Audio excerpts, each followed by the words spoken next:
I have a lot of shame around my current life situation. This is not the way that I wanted my life to end up. In my head,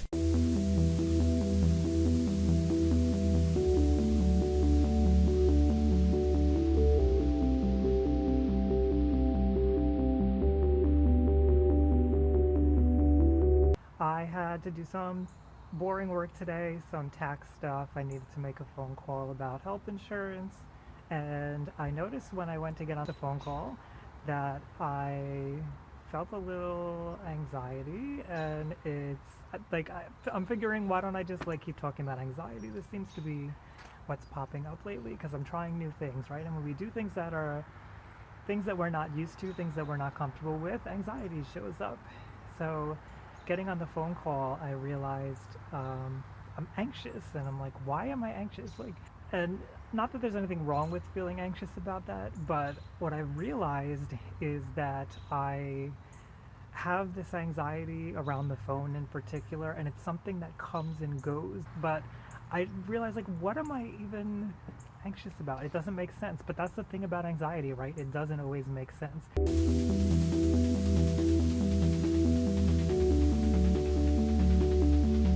For the record, the suburbs are so bad for filming.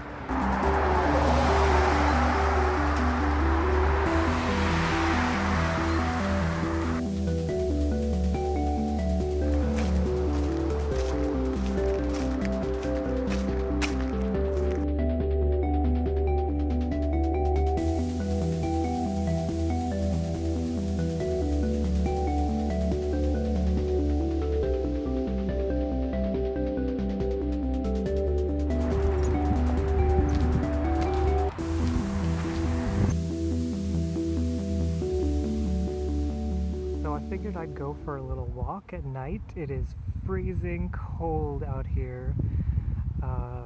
Okay, it's not really a freezing cold, I'm being dramatic, but it's cold and I don't like the cold. But I used to love going for walks at night, and I was doing it last summer, and obviously winter came, and in New York it's cold, like it still is, but since I have a new phone and since I'm doing these vlogs, I figured why not get out and try it out.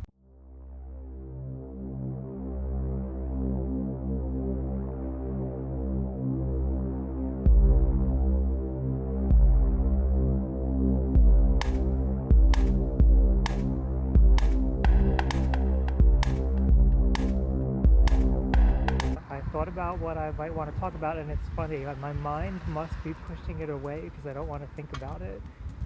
But one of the reasons why I'm out here so often is because I'm not happy at home. I have a lot of shame around my current life situation. This is not the way that I wanted my life to end up. Although this is not the end of my life, and my life continues, which is what keeps me going and what keeps me working every day on the things that I'm doing. But I'm sure a lot of you can relate to that, especially if you've ever felt depressed in your life, feeling like this is not how I wanted things to be. I feel sometimes like things are slightly out of my control. And for me personally, I've had PTSD in my life, and I know PTSD makes us, after traumatic experiences, feel like we are hopeless, like things will never change, and it shortens our view of our timeline. I've been thinking about this a little bit lately about how I relate to time. So believe it or not, you probably have a relation to time in your mind, and you may only think in terms of a few minutes, or you may think in terms of 10 years, but the way that you continually focus and frame your life is going to determine how you feel about your life. If I only focused on today, tomorrow, and the next day, that could look really dismal to me, and that could look really frightening. But because I'm keeping my eye on a longer ball, a longer game, I'm okay with the way things go today. So even though I feel a lot of shame about my current situation, even though I'm not happy about it, it doesn't feel like I fit where I am right now, like nothing feels right. I try to frame it in terms of, well, this is temporary and I'll get through it.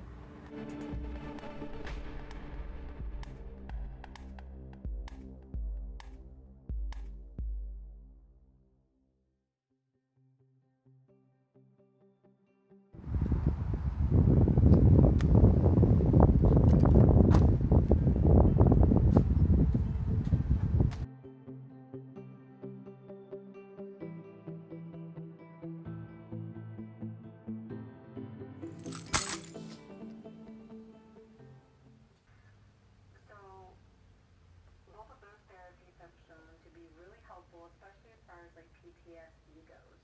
And you can use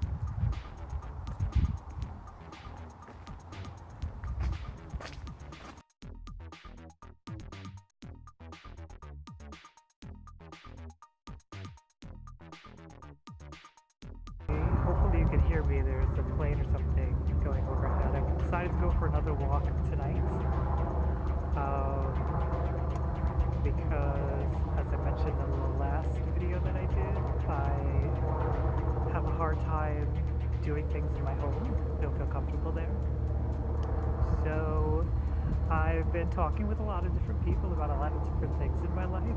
Things including feeling depressed, the economy, the state of the world today, trying to build businesses, all kinds of interesting things.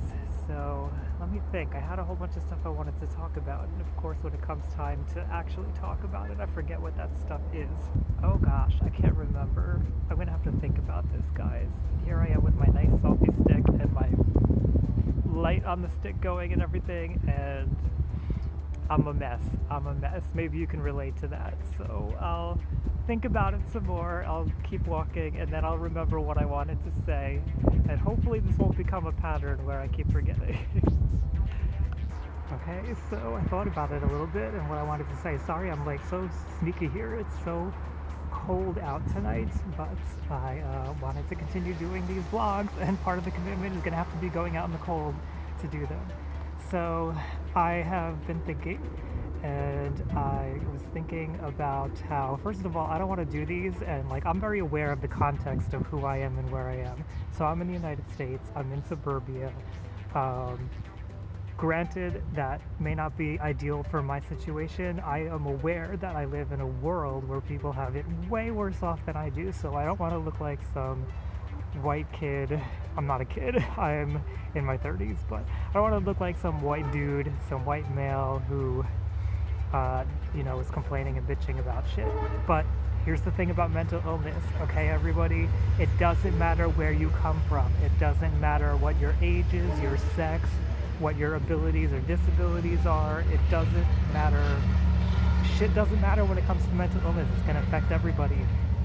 So one of the things that I was talking with somebody today about is how, and this is like a big misconception with mental illness, is that sometimes it just happens. Anxiety can just happen. Panic attacks can just happen. Depression can just happen. It doesn't have to be a reason for why it's happening.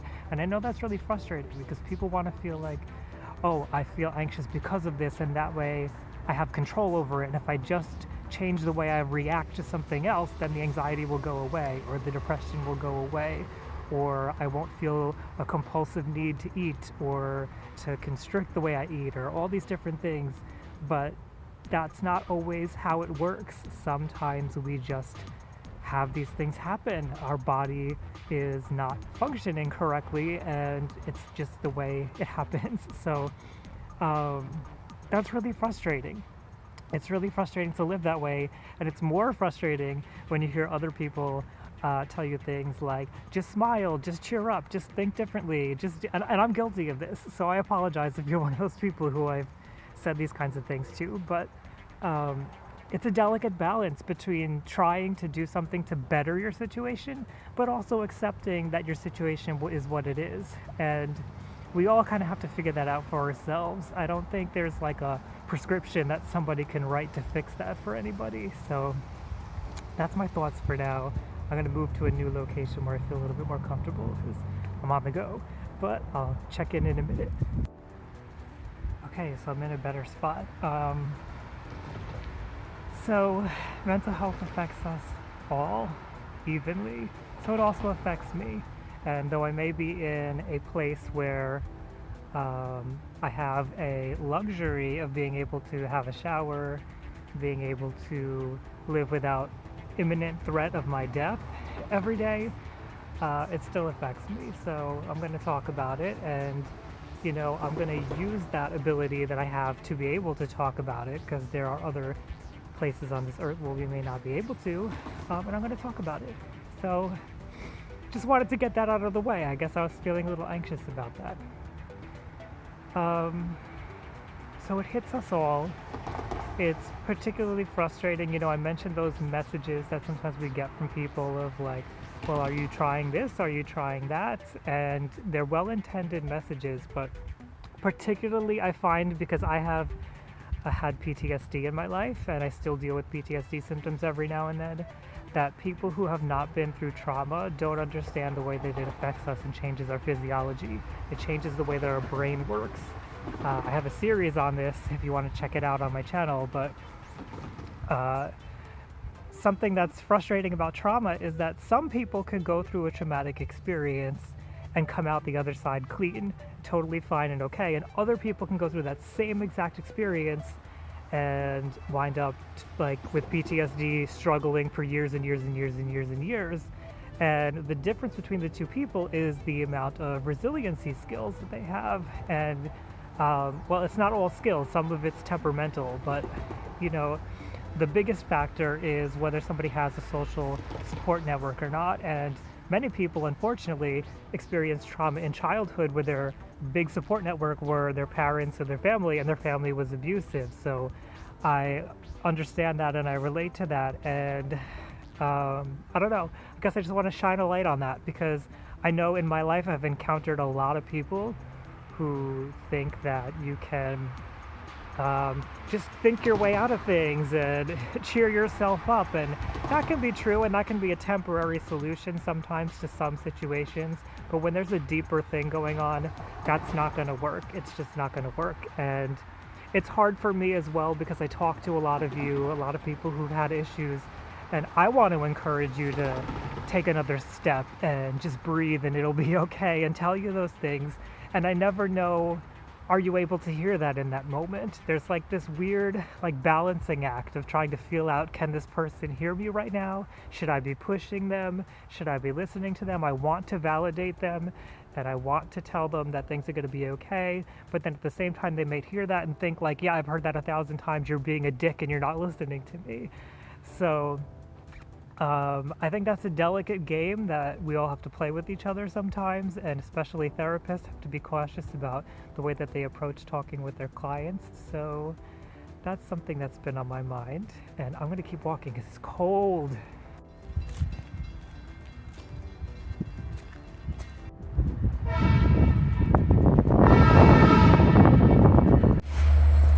Okay, you could probably barely see me, but let's talk a little bit while I walk.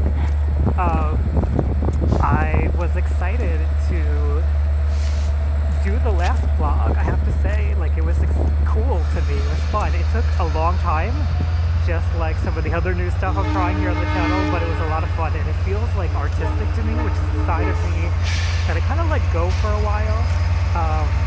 But I'm enjoying doing this and sharing it with you and figuring out how to express who I am, where I'm from, and learn about myself in the process. And I encourage anybody who is thinking of doing this kind of thing for themselves to just go ahead and do it.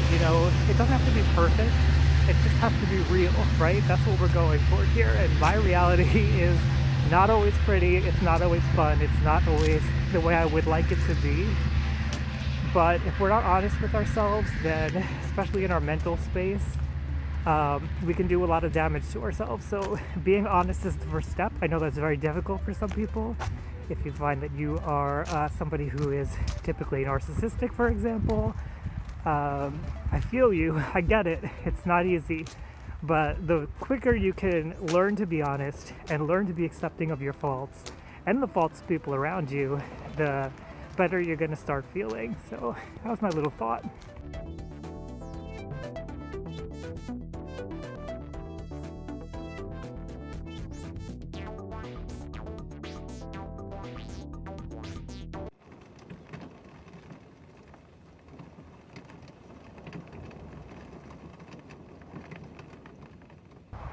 Hey everyone, so I'm out of the darkness. I know it's probably hard to see me in some of those videos. I forced myself to get out here today before the sun goes down because I am in the suburbs and there aren't a lot of public spaces that I can be once the sun goes down, which sucks, and I wish that were not the case, but that's the way it's structured here where I live. So I rushed out here before the sun goes down to be able to use a park, and I have a lot of things on my mind. So I wanted to ask you a question, but I'll get to that at the end of this because I want it to be fresh on your mind, so you'll go ahead and comment at the end. But I have been thinking a lot about the way that we talk to each other when it comes to exploring deep, intimate, difficult things within ourselves. So, for example, I think I mentioned this last night, I've been through trauma, and trauma changes the way you react to things. And if you ask somebody who's been through trauma a question, for example, if that person has been through something where they were constantly questioned and that was part of the trauma, that was part of the abuse, and no matter how they answered that question, they were going to be hurt in some way, physically or emotionally. A question could be threatening to that person. Now, a question is typically not a threatening thing, but when you've been questioned and questioned and questioned, especially in childhood, that becomes threatening very quickly, and it's difficult because therapy in particular involves a lot of questions and exploring things that are painful. So what I wanted to speak about, I guess, is, I speak to a lot of people. I posed this question in a support group that I run on Facebook, and I got a lot of interesting responses, and I'm always thinking about this because I have been on both sides of the coin. I've been the abuser and the abused, and very often what people fail to realize is the person who is abusing somebody else was also abused themselves, and that doesn't make it okay to go ahead and abuse somebody else, but it explains why somebody goes ahead and abuses somebody else. The reasons why I was abusive to other people were, for one thing, I didn't know a different way. I thought that's just the way you related to people. For another thing, because I thought that's the way you related to people, I didn't realize it was abusive, and I didn't realize that I was being abusive. A lot of times I thought I was reacting to things. So I talk with people who are abusers in some way, and I get it, and it's interesting having those conversations because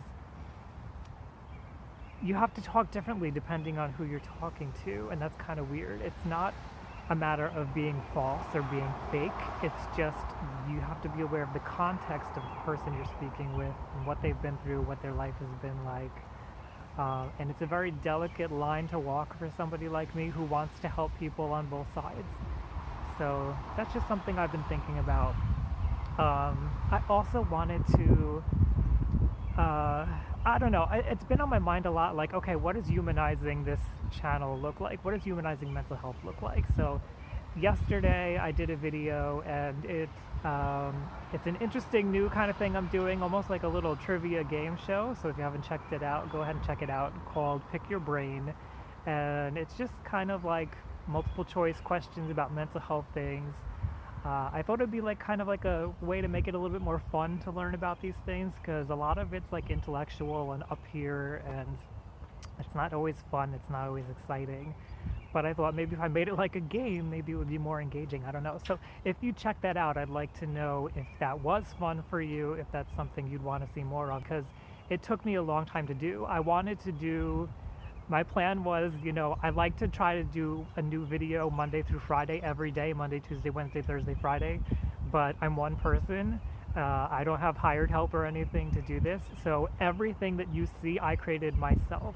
Not the music. The music is typically taken from somewhere else. It's public domain, but the majority of the graphics and everything you see, the animations, the editing, all of that's done by me, and so it took me longer than expected, is what I'm getting at, to do Pick Your Brain, and I couldn't do it on Wednesday, so I pushed it back. I said, you know what, this is stressing me out, my body is becoming taxed, my allostatic load was increasing, which is something else I'd love to talk about sometime with you. So I had to check out and say, you know what, this is not a one-day project. This is, well, actually, it was already more than one-day project, but this is taking longer than I can. So I'm going to acknowledge my limitation, and I'm going to go ahead and put it out today, Thursday, instead of Wednesday. So, okay, so what I want to know is it interesting to hear from me about the process of creating a YouTube channel? Because I know for not everybody that's interesting, and I guess for me it seems like it's relevant because it's my own mental health, and since this is something I'm pouring a lot of time into that affects my mental health, and maybe that's interesting to you, I don't know. Or are you interested in just learning about my life in general, like stories from my life? Are you not even interested in me? Because that's totally acceptable. And if I'm not that interesting, maybe I just won't do vlogs, or maybe if I do vlogs, excuse me, or if I do vlogs, maybe I'll have to think of different things to talk about other than my own experience. But again, I thought humanizing mental health might be good for me to show a little bit more of myself. I have had a very interesting life, as I'm sure many of you have had, and I'd like to use that experience in my life to maybe relate to some of you. So that's my question for you. What do you think? What do you like, dislike? What would you like to see? Let me know, and I'll definitely take it into consideration. It's been very, very rainy here today, so this is very typical out here on Long Island where I'm located to have lots and lots of rainwater. It came crashing down today, and this is what it is.